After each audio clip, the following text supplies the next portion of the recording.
Assalamu alaikum. How are you all? Welcome back to my channel. In this video is the second part of the previous video, which was about the Anglo-Saxon. Okay, in the previous video, we discussed about the characteristics, the principles, and the historical background of the Anglo-Saxon period. And in this video, we are going to talk about the poetry and the prose writer of the Anglo-Saxon period. Okay, so let's get start our lecture. सबसे पहले इसके अंदर जो poetry है उसको two parts के अंदर divide किया जाता है। एंग्लो सेक्सन की जो पोइट्री है उसको टू पार्ट्स के अंदर डिवाइड किया जाता है। एक तो पैगन पोइट्री, ठीक है, दूसरी है रिलीजियस पोइट्री, ठीक है। अब जो पैगन पोइट्री है ना, पैगन एक ऐसे पर्सन को कहते हैं हु होल्ड्स रिलीजियन बिलीव्स, ठीक है। तो पैगन पोइट्री के अंदर हमारे पास बेओवुल्फ आता है, ठीक है। बेओवुल्फ एक वर्क था, further we will discuss it about it. और दूसरे नंबर पे रिलीजियन पोइट्री आती है। रिलीजियन पोइट्री में हमारे पास सिडमन और साइनवुल्फ, ये दोनों ही हमारे पास, ये दोनों ही रिलीजियस पोइट थे इस इरा के।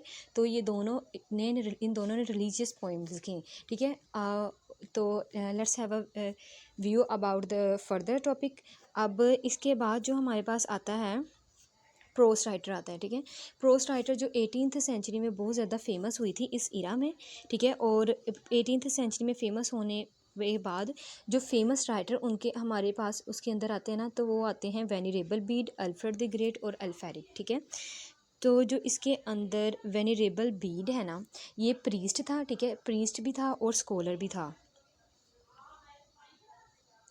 जो वेनिरेबल बीड है ये प्रीस्ट भी था और स्कॉलर भी था एंग्लो सैक्सन पीरियड, ठीक है। और जो हमारे पास अलेक्जेंडर अल्फ्रेड द ग्रेट है, ये किंग था, किंग ऑफ वेसेक्स था, ठीक है। और इसने प्रोस के अंदर अ लॉट ऑफ कंट्रीब्यूशंस इसने दी थी, ठीक है।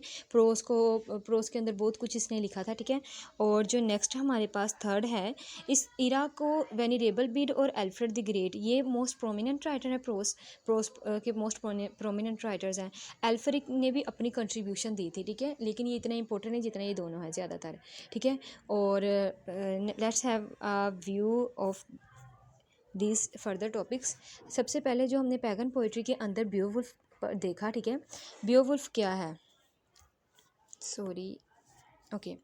सो हमने देखा इसके अंदर पैगन पोइट्री के अंदर बेओवुल्फ, ठीक है। बेओवुल्फ एक वर्क था हिस्ट्री एंग्लो सैक्सन का। इस वर्क के मुतल्लिक ये कहा जाता है कि इस वर्क ये बहुत ज़्यादा लॉन्ग सर्वाइविंग पोइम थी, ठीक है। ये जो एंग्लो सैक्सन का था ये लॉन्गेस्ट सर्वाइविंग पोइम है, लेकिन इसका जो राइटर का नहीं पता, ठीक है। ये हमारे पास सबसे पहले ओरल फॉर्म में थी विद इन द 9th और 10th सेंचुरी के अंदर, ठीक है। 10वीं या 9वीं सेंचुरी के अंदर इसको रिटन फॉर्म के अंदर लिखा गया, नहीं तो ये ओरल फॉर्म के ही अंदर थी, ठीक है। और इसकी सेटिंग नॉर्दर्न यूरोप, डेनमार्क और स्वीडन के अंदर रखी गई। और ये क्या है, ये जो बेओवुल्फ है ना, ये लॉन्गेस्ट पोइम है, एपिक पोइम है, ठीक है।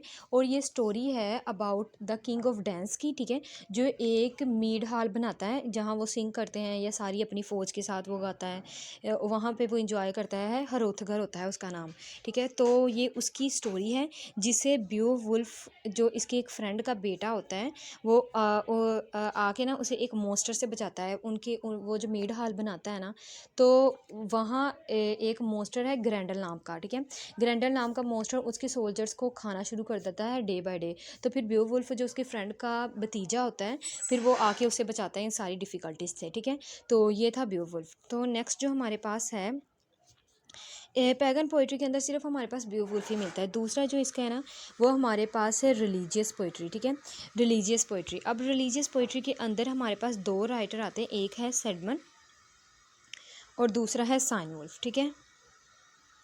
जो सिडमन है इसका टाइम स्पेन यानी ये 610 to 680 तक फॉल करता है, यानी यहाँ तक इसका टाइम स्पेन था। और ये रिलीजियस पोइट था, आई हैव टोल्ड यू कि ये एक रिलीजियस पोइट था, ठीक है। इसके जो सब्जेक्ट मैटर्स थे ना, यानी अपनी रिलीजियस की पोइम में जो सब्जेक्ट वो यूज़ करता था फेट ऑफ मैन थे, ठीक है। ओ सॉरी, यहाँ ऑफ आना है।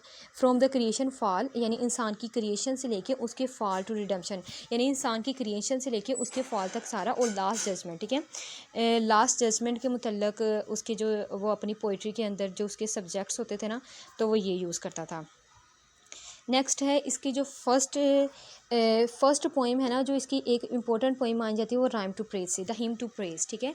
ये इसकी फेमस पोइम मानी जाती है, ठीक है। और फिर ये क्या करता है, ये अपनी पोइम बिब्लिकल, मैंने आपको बताया कि ये एक रिलीजियस पोइम है, तो ये बिब्लिकल मैटर्स है, यानी जो इसके बाइबल के अंदर जो स्टोरीज थी ना, तो वहाँ से वो मटेरियल लेता था, उसके मतलब वो फिर पोइट्री लिखता था। जिस तरह ये पहले इसके सब्जेक्ट मैटर है, फॉल के मतलब है, रिडेम्पशन के मतलब है, इंसान की फेट के मतलब है, तो ये बाइबल से लेता था सारी स्टोरीज, ठीक है। नेक्स्ट जो हमारे पास राइटर है इस इरा का, वो है पोइट, वो है साइन वुल्फ, ठीक है। साइन वुल्फ, ठीक है। अब साइन वुल्फ कौन था, वो 19th सेंचुरी के अंदर आया था, ठीक है। और ये ग्रेटेस्ट एंग्लो सेक्सन पोइट कहा जाता है, माना जाता है, due to his contribution of in poetry, ठीक है। ज़्यादातर इसकी जो कंट्रीब्यूशन है वो इसके वर्क के तौर पे मानी जाती है। अब इसके वर्क को एक व्यू देते हैं। इसने जो वर्क्स लिखे थे ना, उसके अंदर 4 वर्क्स इसके बहुत ज़्यादा फेमस हैं। सबसे जो पहला वर्क है वो इसका है क्राइस्ट, ठीक है। क्राइस्ट ये इसका मोस्ट इम्पोर्टेंट वर्क है, ठीक है। और ये जो वर्क है इसको 3 पार्ट्स के अंदर इस वर्क को वो डिवाइड करता है। पहले पार्ट के वो नेटिविटी इंसान की सारी बताता है, दूसरे इसकी एसेशन बताता है कि इंसान किस तरह अरूज पे गया, और तीसरे पे उसकी डूम्सडे यानी उसका डाउनफॉल बताता है, ठीक है। और फिर नेक्स्ट है इसका जूलियाना, तीसरा इलीना, और चौथा है the fate of the apostles, ठीक है। ये 4 इसके मोस्ट फेमस वर्क थे, जिसके अंदर मैंने आपको बताया जो क्राइस्ट है वो मोस्ट इम्पोर्टेंट वर्क है। नेक्स्ट हमारे पास आते हैं प्रोस राइटर्स, ठीक है। प्रोस मैंने आपको लास्ट वीडियो में बताया था कि 18th सेंचुरी के अंदर prose became most prominent genre in this era, 18th century के अंदर वो हो गया था, ठीक है। अब प्रोस के अंदर जो हमारे पास फर्स्ट राइटर आता है, जो एक स्कॉलर भी था, ठीक है, और एक प्रीस्ट भी था, वो है वेनिरेबल बीड, ठीक है। और जो वेनिरेबल बीड है इसका टाइम स्पैन 673 to 735 तक है।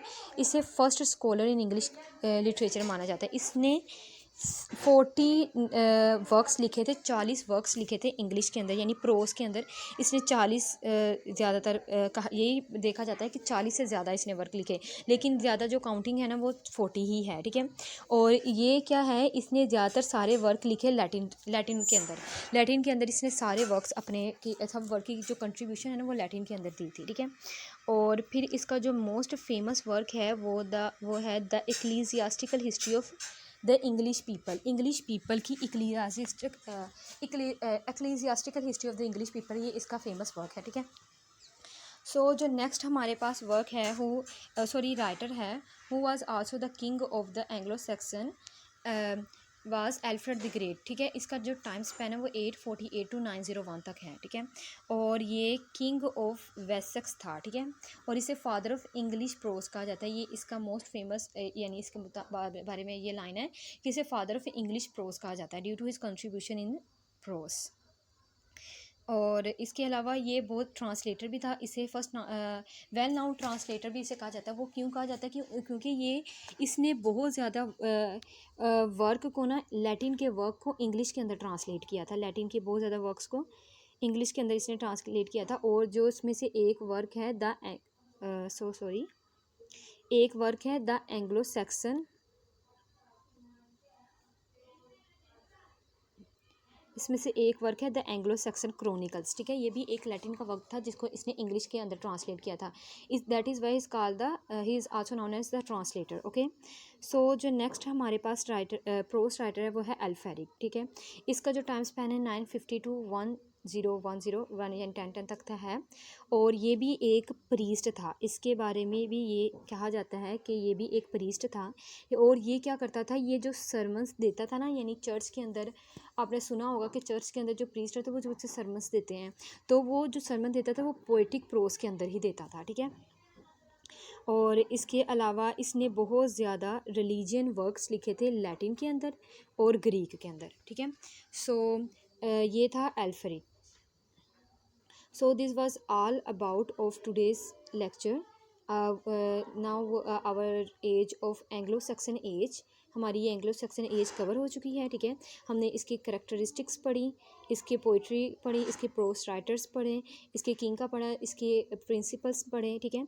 So this is all about Anglo Saxon period, ठीक है। So if you have any query you can ask me freely, okay. So this is enough for today. अल्लाह हाफिज़।